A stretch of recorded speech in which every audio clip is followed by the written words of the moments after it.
All right. So we're going to talk about systems transformation. Shocking to anyone that's worked with us this long, right? So we're really focused on systems transformation, as you know. And oftentimes, the conversation around systems transformation, that looks different. How we think about systems transformation, right? What system? Are we transforming the systems within our community? Are we transforming the systems within our school district? Are we transforming the systems at the state education level? Are we transforming systems at the federal level? All of those are important because what it means is that it's change for everyone, right? We're not just impacting a small group or one group, but we're impacting the way in which we process and the way in which we do things so that all students are impacting, not just one particular group. And so today we're going to guide you through how do we approach systems transformation through our theory of change and make some connections to the work and how we've done that. So as you're guided the rest of your day in these conversations in our large group, but more importantly in your breakouts and in the conversations you have in the small groups, you can leverage that to really think about that do part. So this is E3 Alliance system, our theory of change. Hopefully most of you have seen this or are aware of what it is. But as you can see, there are three big components, right? We have the why, we have the how, and we have the what. When you hear the description of this, you're going to hear a little bit of how Brittany started off with the unaware, the aware, the understanding, and the action. And hopefully you're also going to see, for those of you that are my educators in the room, and you'll see that I started out elementary when I say this, we're going to use KWL today. And we've added an A for action. So yes, you are going back to using a KWLA chart today, so you're welcome. And we're going to show you how it's very much aligned to those things. But when we look at the why, right, the why is kind of that somewhat unaware, but we're also starting to become aware. This is also our know. What do we already know, right? So what we want to do in that theory of change is we want to convene a diverse group of educators, community members, together, and I mean diverse not just by race, ethnicity, and gender, but diverse in the work in which we do and the people who we engage, so that we have all of those lenses and perspective when we're digging into the data, to understand what is the data truly telling us, right? How do we identify what the data is saying? So rather than leading with our own assumptions, let's hear from a group of people and let's sit around it for a while and really understand it. Because oftentimes we start acting already here without real knowledge of what do we need to know and understand and what is that student lived experience. And so that why is what we already know, right? Part of that KWL. What do we know already, what the data is showing us based on our own lived experiences? The next part of our theory of change is the how, right? So how do we then move towards understanding what can we do to shift this narrative? What can we do to break down the barriers that's creating the data that we're seeing? How do we change the action in which we're currently engaged in to change the outcomes for our students?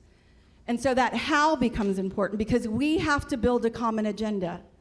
We have to share the same goal, right? We might not all agree or see how we get there, but we all must agree that it is an issue, and if we don't do something, then we're not going to change the system at the level in which we need to for education to shift. And so that how becomes, what else do we want to know?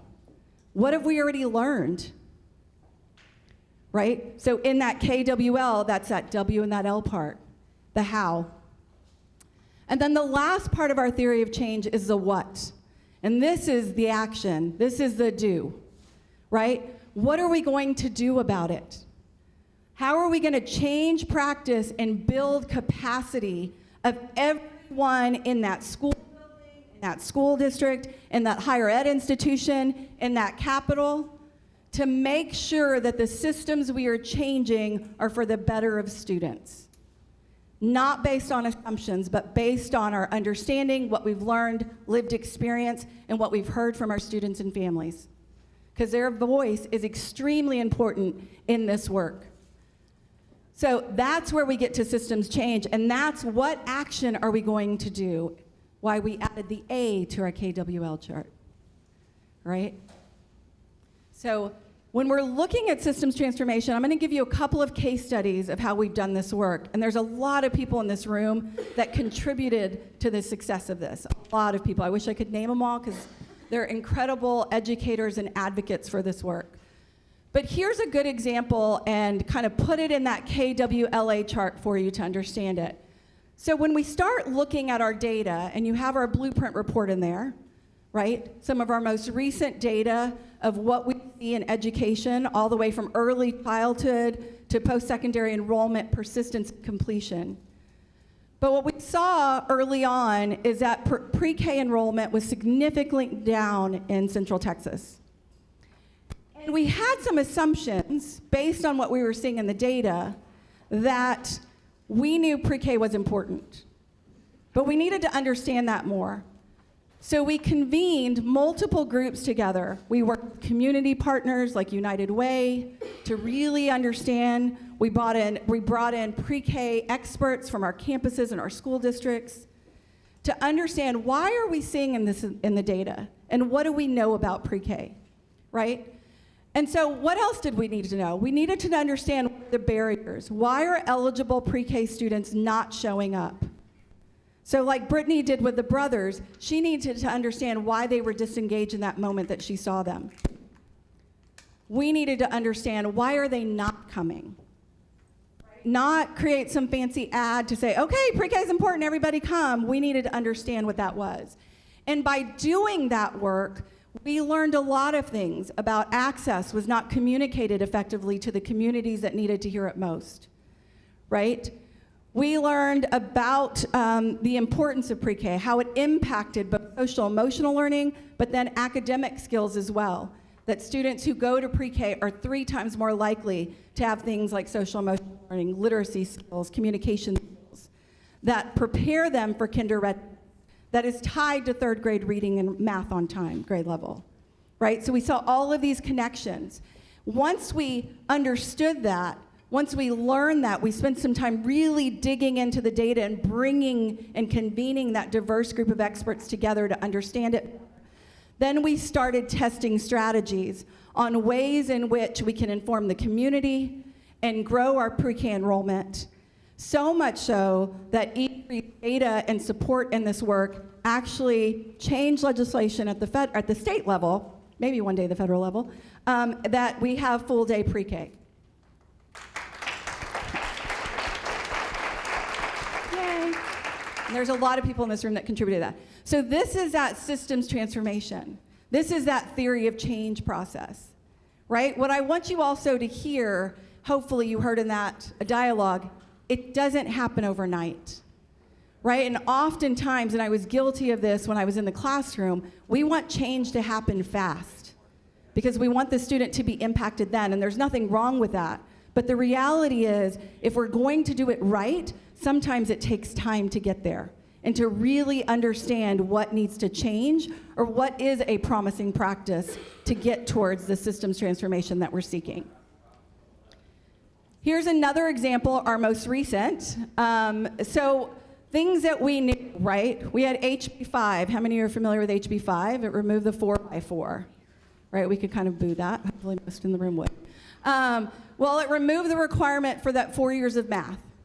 Most importantly in that, there's a lot more to that legislation, but I'm going to focus there, right?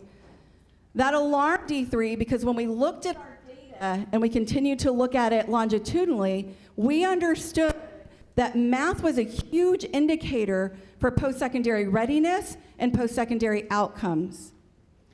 And so we started looking backwards to understand what type of impact will this have if our students are no longer graduating with the requirement of 4 years of math in high school. And what we saw was daunting, right? We saw that those students who stop at Algebra 2 are very, very unlikely going to complete any sort of post-secondary credential, associate, or bachelor's within 6 years of high school. So we had to understand, of those students who are, what's unique about them? right? We had to dig in and say, let's start with who is doing 4 years of math. And what do we understand about them? So we convened, we had our POP committee, our Pathways of Promise, where we brought in math experts across school districts and across of higher ed, worked alongside the Dana Center to understand and unpack what the data was telling us. We talked with students and families to understand their experience in engaging in advanced math courses and on-level math courses, to understand if they understood the impact or the value or the preparedness it brought them. And in going through this work and understanding what we already knew, digging in deeper to learn and understand more, we then were able to understand some promising practices. And one of the first promising practices we saw is that students who engage in Algebra 1 in 8th grade are more likely to take 4 years of math, but more importantly, more likely to engage in college-level courses in high school that prepare them for post-secondary readiness and success. So we knew that we had to start somewhere. So we knew if we could open up access and opportunity for students to engage in Algebra 1 in 8th grade, then we were starting to do the right work. Does it solve it all? No.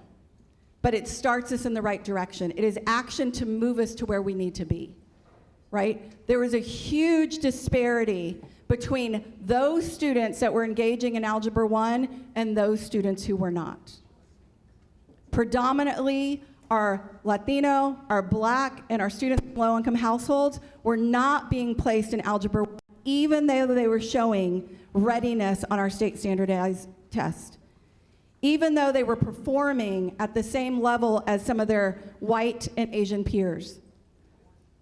So we had to shift that narrative. And we were able to do that systems transformation this legislative session by passing Senate Bill 2124. Excited. We're very excited about this work and the opportunity it has. And I wasn't planning to share, but I'm just going to share it. I was talking with a professor recently, a very influential professor. And in our conversation, he said, Jennifer, I don't know that people understand the power of this bill. And he caught me off because I was already kind of girling that I was having this conversation with this particular professor that I'm a huge fan of. And he said, with affirmative action removed, I believe this bill is the only bill that is going to allow UT and A&M systems to still have some level of diversity in their incoming freshman classes. That is extremely powerful when you think about that is systems transformation, right? Now, is the work done? Absolutely not. I mean, before this passed, Susan and I were already like, okay, what's happening next legislative session, right? How do we get it to where it's all students are taking advanced courses in high school and college level courses to be exposed, right? So there's so much work to be done, but this is that systems transformation, and this is our theory of change, that if you work through the data, if you bring the right people around the table to dig in it with you, you're going to understand it in a way that really brings out the true root cause. What is the root cause? What is that barrier? And then you're going to start understanding how to break it down so that you can act, so that you can do, so that you can ignite, right? All of those things is what we're working towards. And so these are just examples of how we want you to think through today. Think of that theory of change and the work that you do. Think of that theory of change and what you're trying to change within your sphere of influence, right? Like what Brittany said, focus on what you can control, focus on what you can influence through this work. I have an extension. I'm very inspired by the quote that Brittany shared from James Baldwin, and to continue that, to move beyond, I don't trust you because I see what you do. And what we want to do is get to, I trust you because I see what you do. And look what we did. You know what I mean? So people will trust and they'll move that direction. So they'll believe in that. Thank you. That's my connection. So we want to take some time to talk. We've been talking at you for a long time, and that's not, 3 minutes. we try not to do that at E3. We try very hard. It's hard because we have so much data we want to share with everyone. But we want you to spend some time talking. So just spend some time really listening authentically at your table to what everyone has to share, because everyone's perspective and experience is so important into our learning and our understanding. Think that students are first always, right? You know, I think about what Brittany has shared when we talk about attendance, and we're going to go into it a little bit deeper, but I want you to hear something about the attendance that I think is the most important that she shared early on, is belonging. Maybe we need to blow up the way we've been thinking about attendance and the way we approach getting students to school, because the reason they're not coming to school is not what we think anymore, right? The pandemic has shifted that a little bit. So really think about the student first always. Assume positive intent when everyone is speaking. And then ensure shared voice. Try to make sure everyone gets a chance to talk. So I just want you to, at your table, what resonates most with you about the E3 theory of change, the case studies we've shared, what Brittany has shared? Just engage in a conversation around what you've learned so far and what has resonated with you the most. We're going to give you 3 minutes to do that.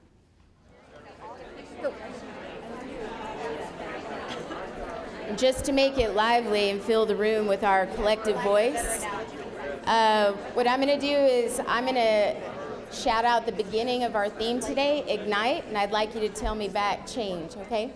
Let's practice that. Ignite. Change. Ignite. Change. Excellent. Thank you.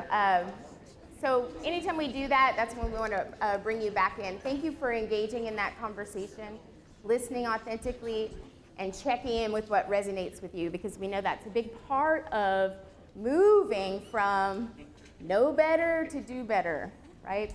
To me, that's what that KWLA chart really shouts out. So building on that, we're going to go into some more knowledge, some more knowing, some more of what we know. And actually, we have some colleagues who are bringing you your very own KWLA chart to work on for the rest of the day. So the first thing, I can't get rid of this habit. First thing when you get it, put your name at the top. And then be an accountability partner for your neighbors and look around, make sure they put their name on it. Because you'll want to keep that with you, not just for your time here with Jennifer and I, but throughout the day. Because you're building knowledge, you're building awareness throughout the day. And I'm going to be full of Brittany quotes, but she got a lot of them, lots of Brittany Brady quotes. Brittany Brady says, I'm going to say that all day. Did you hear when Brittany said,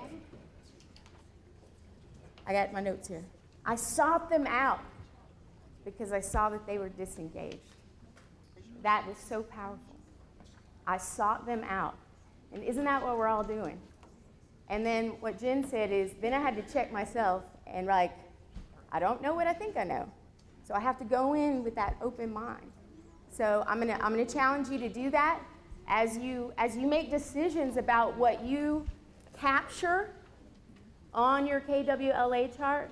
It should be that stuff that resonates with you, but also that you can see is gonna move you to action, move you to do things so people trust what we say, right? So all of that's tying together today unbelievably for me too. So I've got like lightning bolts going off in my mind. So we're going to go a little further and really pivot off of what Brittany shared and what Jenna has shared and use our KWLA structure to investigate impact even further. Now you do have some data we've shared with you. In front of you, you have the amazing 2023 Blueprint report, which has some data in it. But there's some things that we want to go deeper with and share with you here, because we want to ignite change now, today. There is literally no time to waste.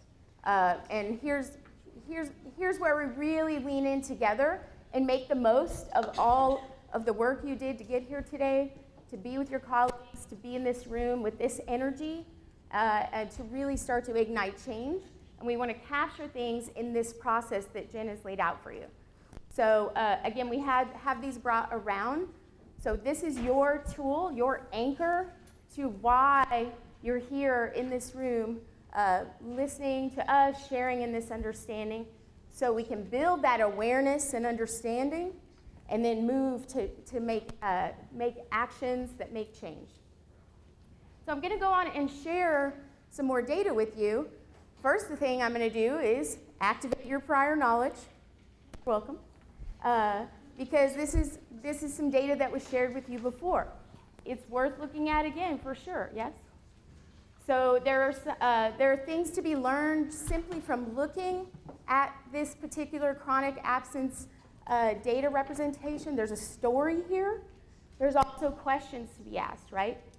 So there are interesting questions to ask and that we want to ask each other and talk about why the data is telling the story that it is. And also comparing it from 2019 to 2022, there are also a lot of questions to ask there. My biggest kernel is that I'm going to put into the mix is building off of what Jen said, is this may not be what we think it is. And so it is time to think differently. We are forever changed by our experience as leaders, as educators, as members of our communities. By the last few years, we're forever changed, and so are all of the students that we serve. So it's important that we consider everything that we've learned and reach to learn more so that we can inform our decisions by this data. Because there are big implications for students not attending school. And then the other breakdown that we wanted to share with you is that it is not equitable the way this data shows up in the stories that it tells. So this representation is breaking down by income. Again, we've acknowledged, we're aware that there are a lot of implications just in that, in considering household income. But also the further implications here are that we need to make sure that the decisions we make in response to the attendance are informed by the data, but also the things we know that touched our hearts today. I sought them out because I saw that they were disengaged. Students want that sense of belonging. Also, they watch what we do to trust us, right? Jen, do you have some other input on this data? Yeah, I mean, I think, well, yes, I always do. But I love what you were saying. I mean, I think this sense of belonging, right? When I talked about reimagining or rethinking about attendance, right? I remember when I started my career as an elementary school teacher, we would have pickle pops for those who got perfect attendance. Yes, we froze the juice in a little Jell-O shot cup. That's all I know what to call them, sorry. And we would freeze them, and kids would literally come to school every day because they wanted that pickle pop, right? I think gone are those days. I always use the example of, and I hate saying this, I'm kind of embarrassed, although not so much because he just completed a month at Texas State successfully, woo! But my son, although not in this category, would be considered chronically absent, right? Because once the pandemic hit for him in his freshman year, he realized, a lot of my teachers don't even want me there. And I can do half of this work in a couple of hours in my pajamas at home. So why are you making me go for 8 hours a day? Right? There's so many other things in his creative mind he could have been doing. And so I think about that when I look at this data, when I try to understand our students from low-income households. Not only might they, like Brittany learned, they're having to work to help support their family, but are they also feeling like if that building doesn't want me and my family needs me, this is where I belong?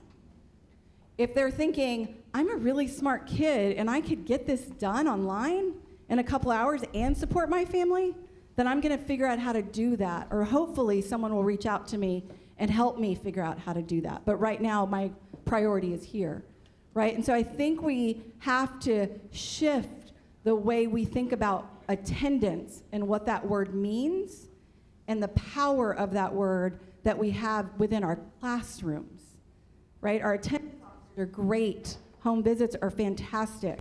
But if we don't change what's happening in the classroom, if they don't feel like they belong there, then it doesn't matter what we're doing outside of there.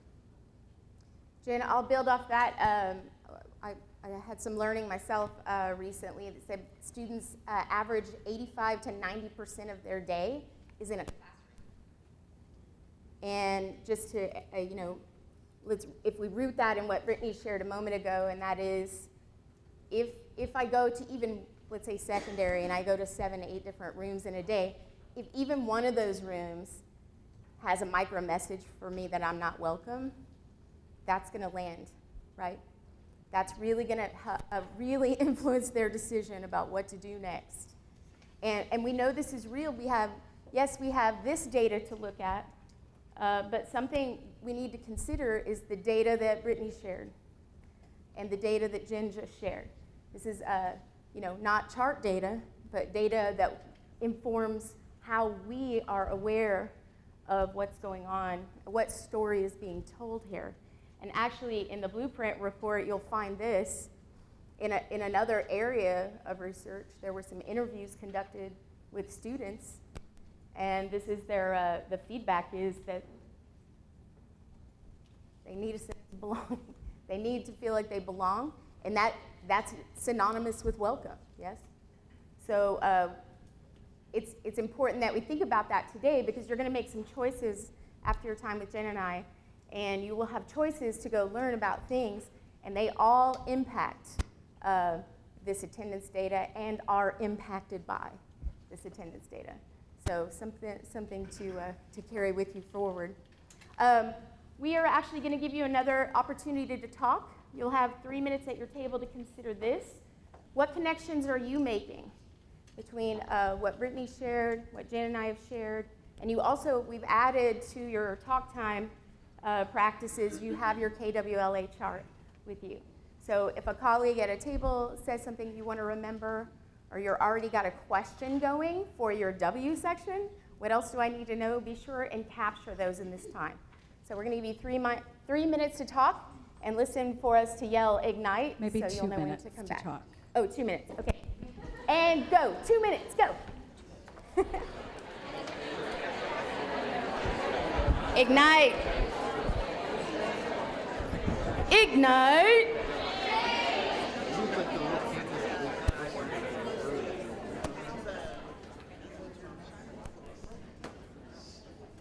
Sorry, I'm gonna go. Boop.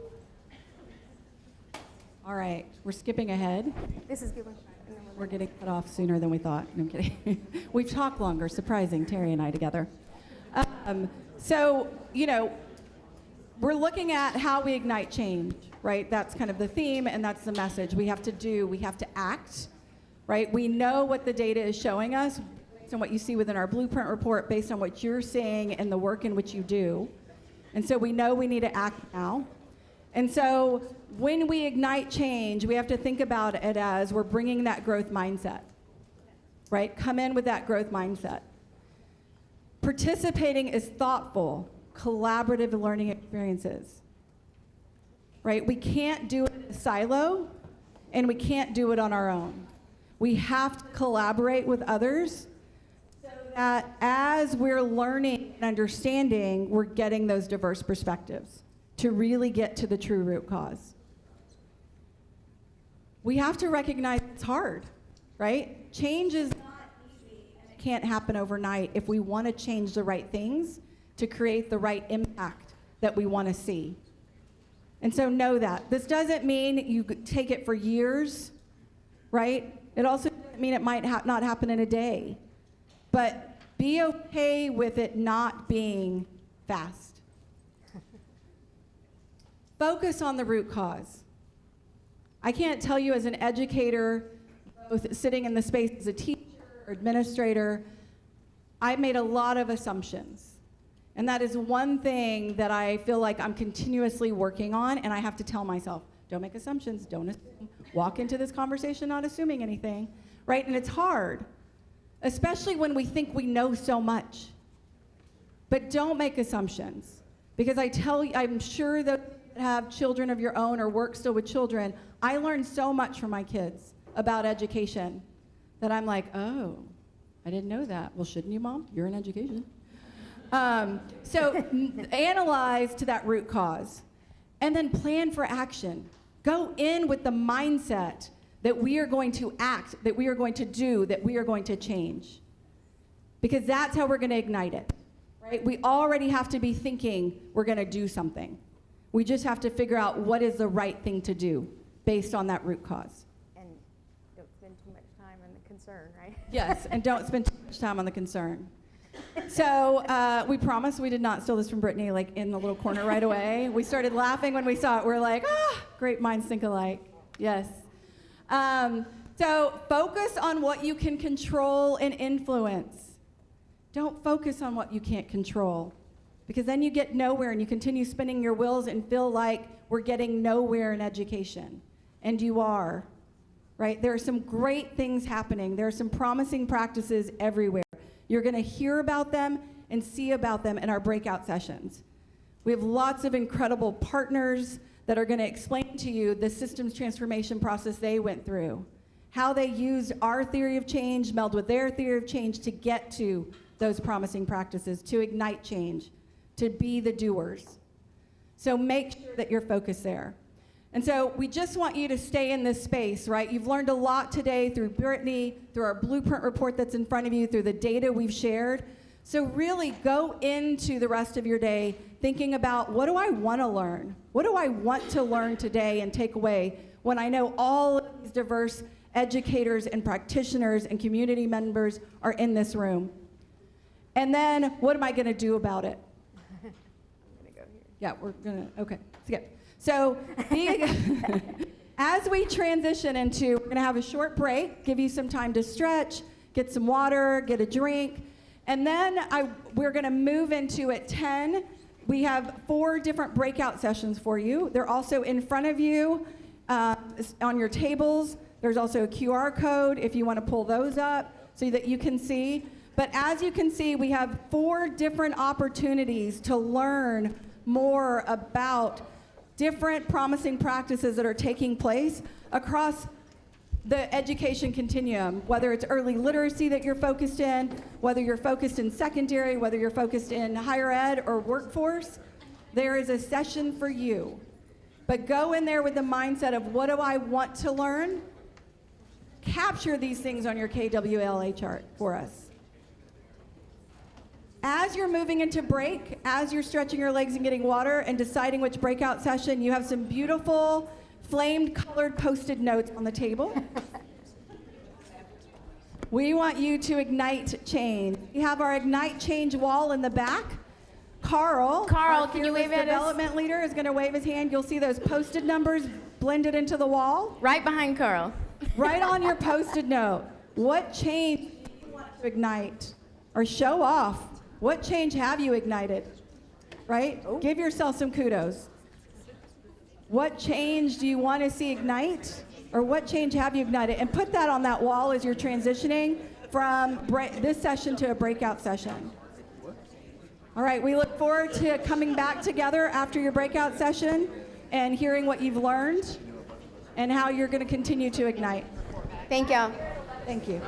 Huh? We're back here at 11:15. Back here at 11:15.